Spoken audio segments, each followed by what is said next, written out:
présence et ton amour immense couvre mon nègre et mon cœur. Veux t'adorer, Seigneur, veux t'adorer, Seigneur Jésus. Je vis sous ta puissance, dans ton amour immense. Tu me remplis de ta joie, je m'abandonne à toi, je m'abandonne à toi, Jésus, Jésus,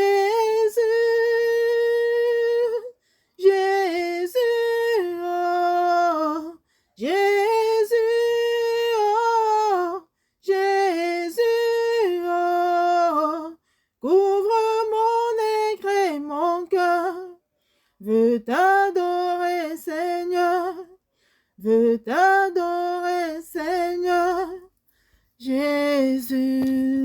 Sois béni, Seigneur. Sois magnifié, Hosanna. Sois couronné pour des siècles, des siècles. Oui, tout mon être, mon cœur veut t'adorer. Tout mon être et mon cœur veut s'abandonner à toi, ce Père. Oh, sois encore glorifié, Père. Je te rends toute la gloire et te remets ce moment que toi se prenne ta contrôle. Merci, Seigneur, pour tous tes enseignements. Merci, Père, pour toutes tes orientations. Enfin qu'ensemble, Père, mes frères et soeurs, par tout le monde entier, grandissons dans ta présence et remportons ensemble tous les combats, Père, que ce soit physique et spirituel, pour ta seule gloire. Sois béni, Père. Merci, Jésus. Oui, chantons sur un peuple de Dieu. Je suis la servante d'un des amis, Marjorie. Je viens encore ce jour partager avec vous l'amour de notre Père. Parce que c'est par amour qu'il donne les messages. Pour qu'on s'édifie ensemble. C'est par amour, peuple de Dieu. Nous n'avons pas mérité. Même pour recevoir le message du Seigneur, c'est par amour. Parce qu'on ne mérite rien du tout de lui. Mais il nous fait juste grâce. Et celui qui nous fait grâce, peuple de Dieu, en nous révélant les choses cachées. Des fois, on se plaint. Des fois, on se pose tellement de questions. Mais on oublie que la seule personne qui a les réponses à toutes choses s'appelle encore Jésus Nazareth. Peuple de Dieu, n'oublions jamais à quel point le Seigneur nous aime tellement et qu'il est temps qu'on retourne à lui seul et qu'il est temps qu'on change notre façon de faire, qu'on se répand sincèrement et qu'on le cherche, peuple de Dieu, afin qu'il nous enseigne. Le Seigneur enseigne, peuple de Dieu. Il y a quelque temps, je me posais bon nombre de questions. Parce que après mon déploiement, il y a quelques années, après mon déploiement, j'ai toujours certains soucis où physiquement je ne faisais plus, je m'habillais plus, j'étais comme le Seigneur m'avait recommandé de l'être. Et physiquement, j'étais avant coiffeuse. Le Seigneur m'a demandé d'arrêter, ça il m'a fait grâce et j'ai arrêté, je ne coiffe plus. Et physiquement, je ne coiffais plus. Mais spirituellement, dans le son, je passais mon temps à coiffer. Et des fois, je m'habillais toujours mal. Et quand je me réveille, je dis, mais Seigneur, je ne comprends pas. Comment physiquement je te sais, je ne fais pas certaines choses, mais pourquoi spirituellement je le fais encore? Je ne comprends pas, Père. Et chaque fois que je lui demande ça dans la prière, et oriente-moi, je ne comprends pas, qu'est-ce qui ne va pas? C'est donc un jour, il me fait grâce. J'étais venu me réveiller. Très tôt au matin, il me dit, les péchés spirituels sont condamnables. Il me fait comprendre que je dois encore redoubler d'efforts dans la prière, le jeûne, la méditation, la parole et dans tout ce qui lui concerne. C'est en redoublant d'efforts comme ça que mon esprit grandit et fait en sorte que spirituellement, de la même façon que physiquement je ne fais pas telle chose, spirituellement aussi je ne fais pas parce que mon âme est forte, mon âme est puissante et mon âme parvient à dominer cet esprit qui veut m'amener à pécher contre le Seigneur. Et qu'à chaque fois que je fais ça, c'est par là qu'ils m'accusent, qu'ils vont m'accuser pour empêcher que j'ancre dans ma destinée. Peuple de Dieu, j'étais stupéfaite. Le Seigneur me fait comprendre, peuple de Dieu, que le péché n'est pas seulement physique, mais il est aussi spirituel. Des fois, il y a certaines personnes qui se plaignent. Mais je suis chrétienne, j'ai décidé d'abandonner, de ne plus sortir les hommes. J'ai décidé d'être chaste. Mais pourquoi jusqu'à aujourd'hui, je ne parviens pas à me marier? Pourquoi jusqu'à aujourd'hui, ma vie tourne en rond? Ma soeur, mon frère, c'est parce qu'il y a certaines choses qu'on ne connaît pas. La parole de Dieu dans Osée 4, verset 6, mon peuple périt par faute de connaissance. Et ces connaissances-là ne s'acquièrent que dans la présence du Seigneur. Nulle part ailleurs. Cet homme, véritable homme de Dieu peut t'orienter. Mais celui qui t'oriente bien s'appelle Jésus Nazareth, peuple de Dieu. Elle se pose cette question.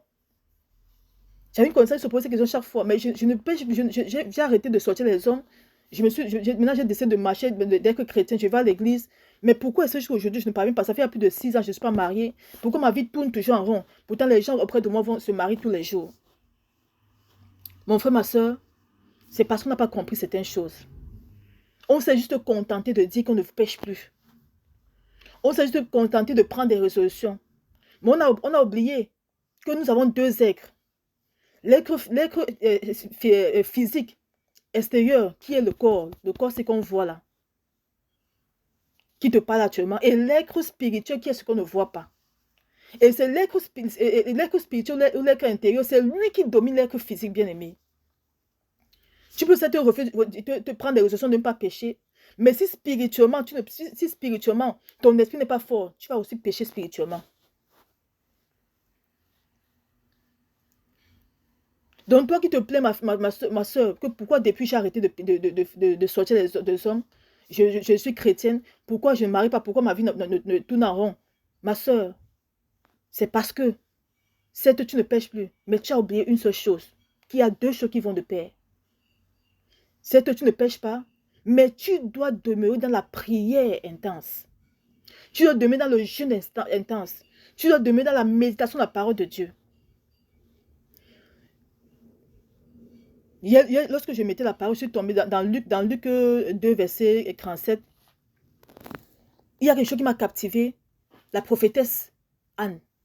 La parole de Dieu dit qu'elle servait Dieu jour et nuit dans le jeûne et la prière. Jour et nuit, elle servait dans le jeûne et la prière. Donc c'est comme ça que tu dois faire, ma soeur. Toi qui te trouves encore dans cette situation-là. Voilà ce que tu dois faire. Tu dois non seulement renoncer au péché physiquement, mais être dans le jeûne et la prière constant. Afin que spirituellement, le mari de nuit vienne plus te nuire. Parce que certes, tu as oublié, tu as décidé de ne plus coucher les hommes physiquement, d'être chrétienne, mais spirituellement, les maris de nuit viennent te tourmenter. Pourquoi ils viennent te tourmenter, ma soeur? C'est pour aller te condamner après. Ils ont dit, mais Seigneur, elle dit que tu es sa, elle dit qu'elle est ta fille. Mais comment est-ce qu'elle est ta fille et nous on parvient encore à coucher avec elle? Ils vont t'accuser parce que tu commets encore des péchés spirituels, des péchés spirituels, ma soeur. Ils vont être accusés. Mais elle dit qu'elle est ta fille. Mais pourquoi spirituellement on vient l'accuser? Elle se met à se défendre, nous insulte. Voilà les choses qu'on ne connaît pas, le peuple de Dieu. Ils nous accusent même spirituellement, tout comme physiquement que spirituellement. Lorsqu'il ne parvient pas à t'avoir physiquement, il vient spirituellement. Et alors si ton âme n'est pas forte, qui va te protéger? Alors, le Seigneur nous appelle à vraiment nous donner un fond encore dans la prière, dans le jeûne, afin que l'Esprit de Dieu grandisse en nous. Il m'avait dit, c'est la prière qui attise l'Esprit de Dieu en nous. C'est quand ton esprit est aussi grand. C'est là alors que spirituellement, tu gagnes tes combats. C'est spirituellement, lorsqu'il vient même pour te coucher avec toi, allez, tu tapes cet esprit de nuit-là. Et quand tu es encore même plus rempli du Saint-Esprit de Dieu, lorsqu'il vient, il ne parvient plus. C'est comme quand le Seigneur m'avait expliqué ça, et que je t'ai encore donné à fond à lui. Spirituellement, lorsque spirituellement, il venait me tenter que je coiffe encore, je lui disais que non, mon père a dit qu'il ne doit plus coiffer, je ne coiffe pas. Et cette personne se retournait partir, se retournait partir. Spirituellement, lorsque le mari de nuit, il ne m'approche même pas, il ne parvient même pas à m'approcher. Lorsqu'il vient pour poser les pièges spirituellement, il ne parvient plus parce que quoi? Le Seigneur m'a enseigné cela et maintenant, il me fait la grâce d'être dans le jeûne et la prière, et surtout dans la méditation de sa parole, afin d'être rempli de sa connaissance. Et de faire comme les autres faisaient dans la parole. Quand j'ai lu pour la prophétesse Anne, ça m'a beaucoup captivé, ça m'a beaucoup motivé à me donner encore dans la prière, dans le jeûne. Vous croyez qu'une telle prophétesse comme ça, la prophétesse dans Luc 2, verset 47, vous pouvez lire. Quelle accusation l'ennemi a fait vis-à-vis d'elle? Il n'y a aucune accusation. Parce que lorsqu'il vient même spirituellement, c'est Christ qui voit en elle. Et le Seigneur nous appelle, peuple de Dieu, à non seulement renoncer au péché physiquement, mais avoir Christ en nous, afin aussi de renoncer au péché spirituel. Parce que c'est ça qui nous bloque. C'est ça qui nous bloque. Tu vas voir quelqu'un vraiment, il y a vraiment des chrétiens qui ont vraiment fui le péché physiquement, peuple de Dieu. Qui aiment vraiment Dieu. Mais leur vie n'avance pas. Leur vie n'avance pas. Ils tournent toujours en rond. Pourquoi? Il y a certaines choses qu'ils n'ont pas compris. Le tout n'est pas de renoncer, mais c'est de demeurer dans la prière, le jeûne. La parole de Dieu dit dans Matthieu 26, verset 41, veillez et priez afin que vous ne tombiez pas dans la tentation. L'esprit est bien disposé, mais la chair est faible. Bien-aimé, veillez et priez. La tentation n'est pas seulement physique, bien-aimé, mais aussi spirituelle. Alors, si tu renonces au péché physiquement, si tu dis non, je vais faire l'effort de ne plus insulter, je vais faire l'effort de ne plus insulter les gens, de ne plus pratiquer le commérage, je vais faire l'effort de ne plus sortir les hommes et me consacrer au Seigneur. Si après avoir pris toutes ces résolutions-là, tu n'associes pas à ça une vie de prière intense, tu n'associes pas à ça, tu ne t'abandonnes pas entièrement au Seigneur, au point où tout pour toi devient la boue, devient inutile. La seule chose qui t'impose, c'est au Seigneur. Alors sache que malgré tes résolutions, tu tourneras toujours en rond. Parce que c'est physiquement tu ne le fais pas, mais spirituellement, il réussit encore à t'amener à pécher, peuple de Dieu. Et c'est au travers des péchés spirituels maintenant qu'ils vont t'accuser afin de t'empêcher d'ancrer dans ta destinée, afin de t'empêcher d'avoir l'homme que Dieu a pris pour toi, afin de t'empêcher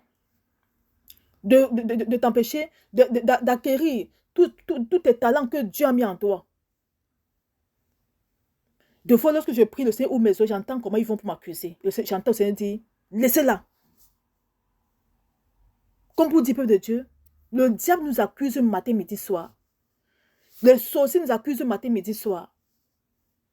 Mais ils réussissent parce que nous aussi, on ne veille pas, on ne prie pas assez. C'est la raison pour laquelle, quand tu entends même un sorcier qui s'est converti en Christ, il dit quoi?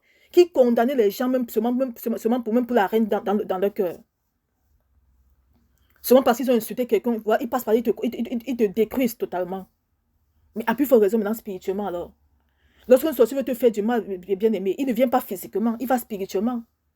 C'est spirituellement qui fait tout dans ta vie et tu reçois les conséquences physiquement. Pourquoi est-ce qu'il réussit à te faire du tort spirituellement dans la nuit? C'est parce que ton âme n'est pas encore forte. Lorsque ton esprit est fort, lorsque tu pries, tu jeûnes, tu l'appelles le Seigneur, le sorcier ne peut même pas convoquer ton âme. Parce que c'est le Seigneur qui descend le feu descend le crever là-bas sur place. Directement. Lorsqu'ils convoquent ton âme, ils ne peuvent même pas. Peuple de Dieu, veillons et prions. Afin d'entrer dans nos destinées. Veillons et prions afin que les portes s'ouvrent. La faute n'est pas notre Père Jésus Nazareth.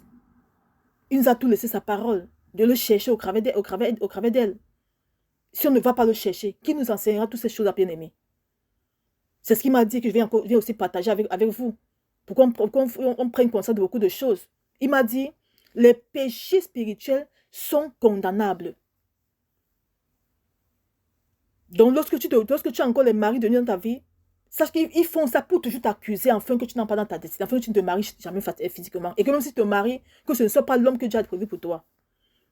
Et que même si tu te maries, que tu souffres dans ce mariage-là.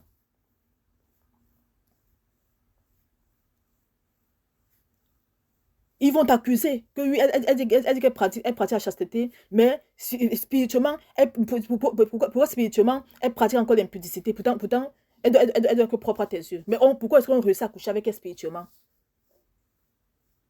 Et ils disent, à cause de ça, ce qu'elle devait avoir là, elle ne doit plus avoir. Parce que c'est nous qui méritons ça. Parce qu'elle a quelque chose, elle a notre sémence en elle.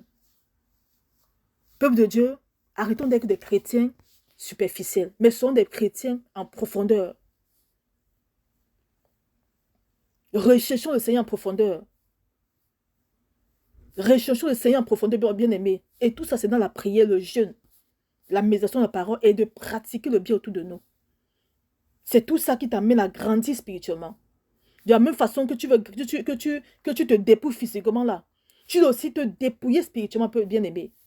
Et tu te dépouilles spirituellement en faisant toutes ces choses, en étant toujours dans la prière, dans le jeûne, en faisant du bien autour de toi, en mettant ta parole, en priant, en cherchant la face de Dieu. C'est en faisant ça que tu te dépouilles. Oui, bien aimé, c'est en faisant ça qu'on se dépouille chaque fois. La parole de Dieu dit dans Psaume 51, verset 6, « Mais tu veux que la vérité soit au fond du cœur. Fais donc pénétrer la sagesse au-dedans de moi. » Peuple de Dieu, si on ne va pas chercher le Seigneur sa parole, qui fera pénétrer sa sagesse en nous, peuple de Dieu? C'est quand tu me dis la parole qui te parle. C'est quand tu lis la parole qui te parle, qui t'enseigne comment marcher. C'est quand tu le cherches dans la prière, le jeûne qui te parle. Vous voyez comment je me dis, mais papa, mais pourquoi est-ce que je parle? Pourquoi est-ce que spirituellement, je fais ce que... Pourquoi est-ce que spirituellement, je fais ce que... Normalement, je fais des choses que je ne fais pas physiquement. Il me dit, c'est parce que tu ne pries pas assez comme ça se doit.